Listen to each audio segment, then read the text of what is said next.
Hello, I'm Alice. And I'm Sonia. Welcome to James and the Giant Climate Change.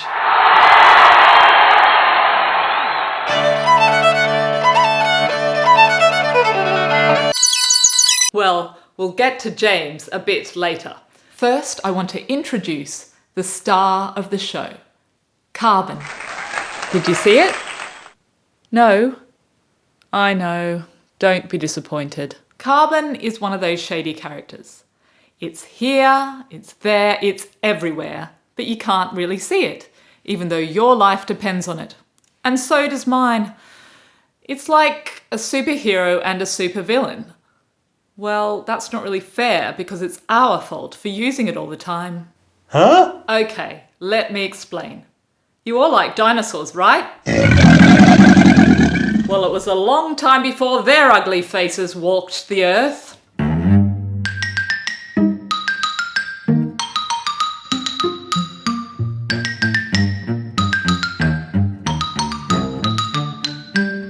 We begin this story in a swampy place during the Carboniferous period.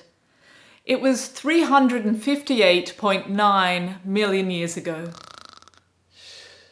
No, it's not going to be a long story. Wake up! So there were lots of plants, slimy algae, and 800 species of cockroaches. Yuck. Now, remember carbon and that all things are made of carbon? Well, these greedy big plants in the Carboniferous period loved eating carbon so much they sucked it out of the atmosphere like a milkshake through a straw. They mixed carbon dioxide with light from the sun and water in the air and converted this into energy, and they grew bigger and bigger and bigger. This process is called photosynthesis and shows the superhero side of carbon. After the plants digest the carbon, they pump lots of oxygen into the air for us to breathe. Anyway, enough of all that life stuff. Now we get to the part in the story where things die.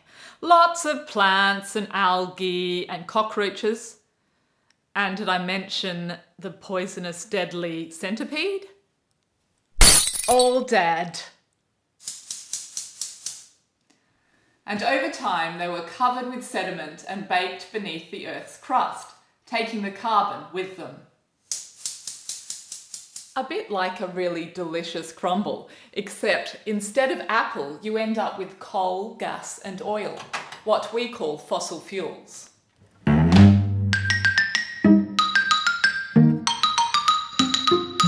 Fast forward to the here and now, and we have carbon naturally occurring all around us.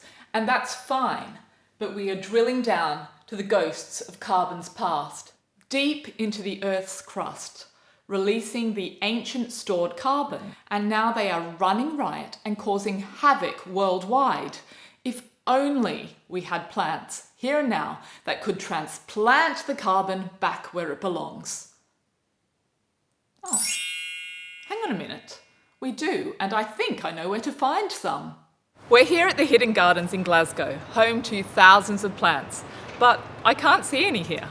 Sonia, do you know where this garden is hiding? Sure, Alice. Come on and I'll show you around.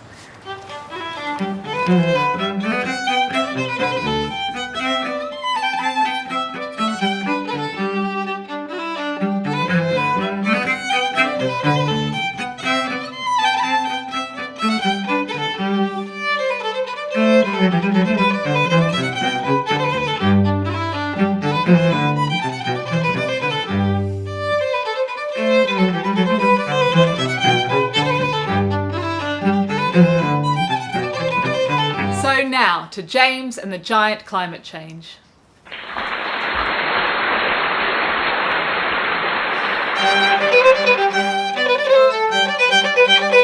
The music you are listening to is about a plant called heather, and it was written by a Scottish composer called James Oswald.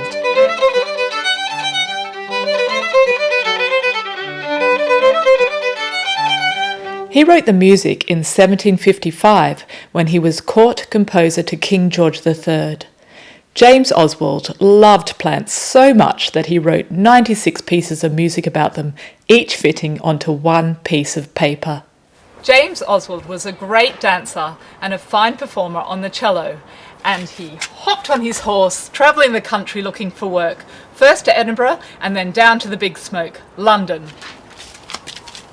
Speaking of horses, another great Scot called James Watt was getting creative in Glasgow around the same time. He invented a new type of steam engine and worked out that it had the same power and strength as 5 horses.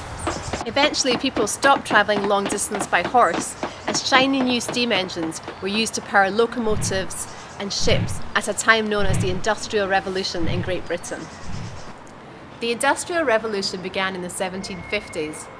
Everyone was busy working in engine-powered factories, spinning cotton and wool to make clothes, and smelting iron for buildings, bridges, even glass houses. But to power these steam engines, they had to burn lots of coal, and this released the ghosts of carbon's past. These gases, called carbon dioxide or CO2, floated into the atmosphere and stayed there, and this began to change the climate.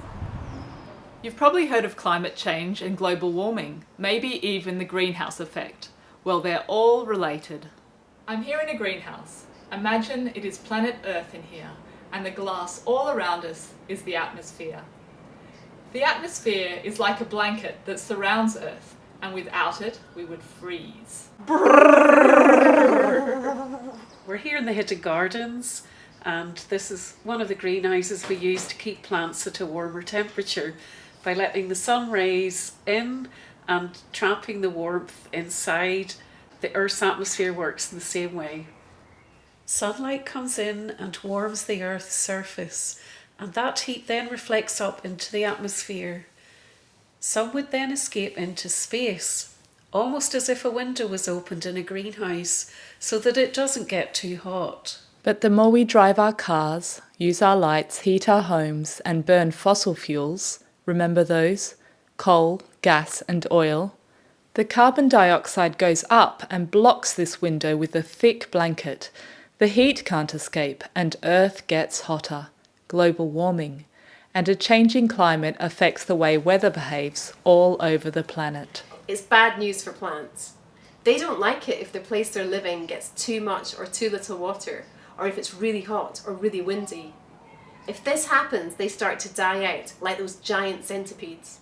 It's bad news for us too, as we rely on plants for food, clothing, shelter, medicine, and chocolate.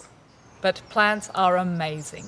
They can help us if we give them a chance, if we protect their home, a place called habitat. You see, they need the carbon dioxide to grow, and like their ancestors, they can pull it down from the atmosphere, making that blanket a little thinner and reducing the global warming.